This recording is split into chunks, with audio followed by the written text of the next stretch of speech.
স্বাগত।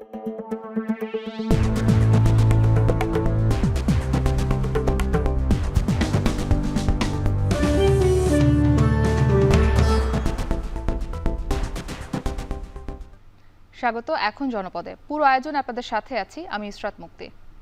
মুক্তিযুদ্ধের স্মৃতিসৌধে ফুল দিয়ে বীর শহীদদের প্রতি শ্রদ্ধা নিবেদন সহ নানা আয়োজনে সারা দেশে পালন করা হলো মহান স্বাধীনতা দিবসের আনুষ্ঠানিকতা।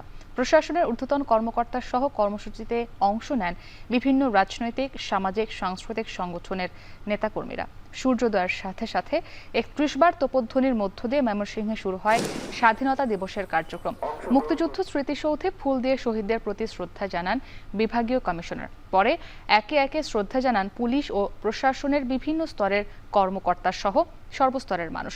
একইভাবে খুলনায় জাতীয় পতাকা উত্তোলনের মধ্য দিয়ে শুরু হয় স্বাধীনতা দিবসের কর্মসূচি। পরে নগরীর গল্লামারী শহীদ স্মৃতিস্তম্ভে শ্রদ্ধা নিবেদন করেন সরকারি বেসরকারি বিভিন্ন প্রতিষ্ঠানের কর্মকর্তা সহ সর্বস্তরের সাধারণ মানুষ। কর্মসূচির দ্বিতীয় পর্বে শুরু হয় কুচকাওয়াজ। রাজশাহী, চট্টগ্রাম, কুমিল্লা, সিলেট, বরিশাল ও রংপুর সহ সারা দেশে বিভিন্ন শিক্ষা প্রতিষ্ঠানের শিক্ষার্থীরা এতে অংশ নেন। জাতির শ্রেষ্ঠ সন্তানদের গভীর শ্রদ্ধায় স্মরণ করেন সবাই।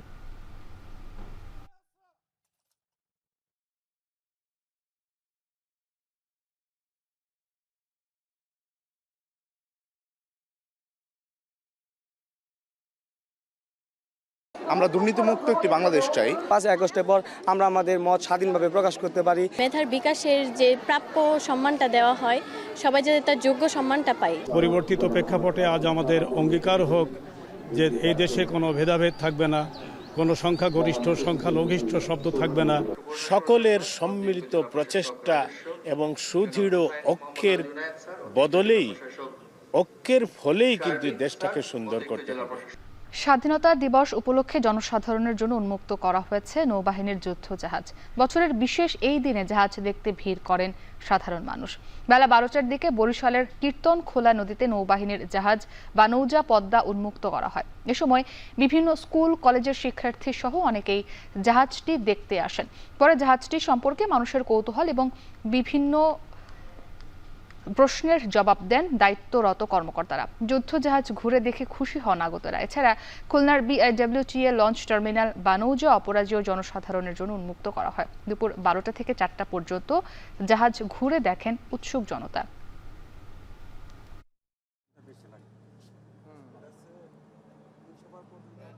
ময়মনসিংহে বীর মুক্তিযোদ্ধা ও শহীদ পরিবারের সদস্যদের সংবর্ধনা দেয়া হয়েছে।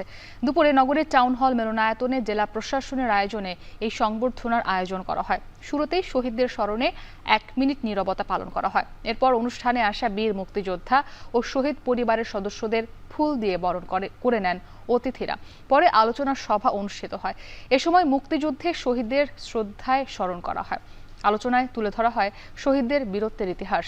পরে সাংস্কৃতিক প্রতিযোগিতায় অংশ নেয়া বিজয়ী শিক্ষার্থীদের হাতে পুরস্কার তুলে দেন অতিথিরা।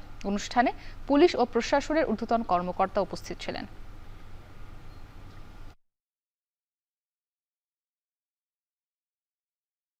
ঈদের ছুটি শুরু না হলেও সড়ক মহাসড়কে বেড়েছে ঘরে ফেরা মানুষের ভিড়। কিছু দূর পরপর অল্প যানজট থাকলেও খুব বেশি ভোগান্তি নেই সড়কে। তবে বাড়তি ভাড়া নেওয়ার অভিযোগ করছেন যাত্রীরা। সকাল থেকে চট্টগ্রামের কাউন্টারগুলোতে শুরু হয় ঘরমুখো মানুষের উপচে পড়া ভিড়। বাড়তি চাপ সামাল দিতে বাড়তি বাস যুক্ত করে পরিবহন কোম্পানিগুলো। বেলা বাড়ার সঙ্গে সঙ্গে উত্তরের প্রবেশদ্বার যমুনা সেতুর পশ্চিম সংযোগ মহাসড়কে বেড়েছে যানবাহনের চাপ। তেমন যানজট না থাকায় স্বস্তি প্রকাশ করেন সাধারণ যাত্রীরা। একইভাবে ঢাকা টাঙ্গাইল যমুনা সেতু মহাসড়কের চিত্র অনেকটা অভিন্ন। তবে গণপরিবহনে আসন সংকটে তৈরি হয় ভোগান্তি। এছাড়া বাড়তি ভাড়ার অভিযোগ করেন যাত্রীরা। এদিকে হাইওয়ের সড়ক নির্মাণ হওয়ায় এবারে ঈদ যাত্রায় দুর্ভোগ কমেছে বগুড়া সহ উত্তরাঞ্চলের যাত্রীদের। ফলে অনেকটা নির্বিঘ্নে ঘরে ফিরছেন তারা।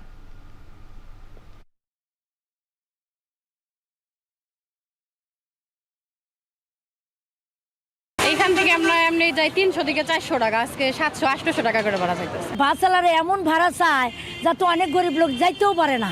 মানে ৩০০ টাকার ভাড়া ৫০০ টাকা, ৫০০ টাকা ৬০০ টাকা। রাস্তা ফাঁকা আছে যেহেতু আপনার ওই থেকে এলেঙ্গা থেকে রাস্তাটা ফলে রয়েছে এবং বামের লাইনটা চালু হয়েছে পুরোটা। মহাসড়কগুলোতে কিন্তু যানজট কিন্তু হয়নি। আগামী দিন যেগুলো আছে সেই দিনগুলোতে আমরা আমাদের ট্রাফিকের পক্ষ থেকে অ্যারেঞ্জমেন্ট রাখা হয়েছে। আমরা আশা রাখছি ইনশাল্লাহ যানজট তেমন একটা হবে না। এদিকে ঈদে বাড়ি যাওয়ার পথে অজ্ঞান পার্টির খপ্পরে পড়ে অচেতন অবস্থায় 6 জনকে নওগাঁ হাসপাতালে ভর্তি করা হয়েছে। তারা পেশায় রাজমিস্ত্রি এবং সবার বাড়ি রংপুর ও গাইবান্ধা জেলার বিভিন্ন এলাকায়। পুলিশ জানায়, ঢাকা থেকে ট্রাক যোগে ঈদের ছুটিতে বাড়ি যাচ্ছিলেন উত্তরাঞ্চলের শ্রমজীবী মানুষ। পথে সাহারি হিসেবে পাউরুটি, কলা ও পানি পান করেন তারা। এর কিছুক্ষণ পরে অচেতন হয়ে পড়েন 6 জন।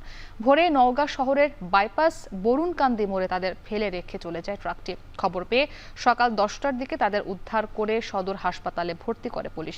খাবারের সাথে উচ্চ ক্ষমতা সম্পন্ন ঘুমের ঔষধ খাওয়ানো হয়েছে বলে জানিয়েছেন চিকিৎসক।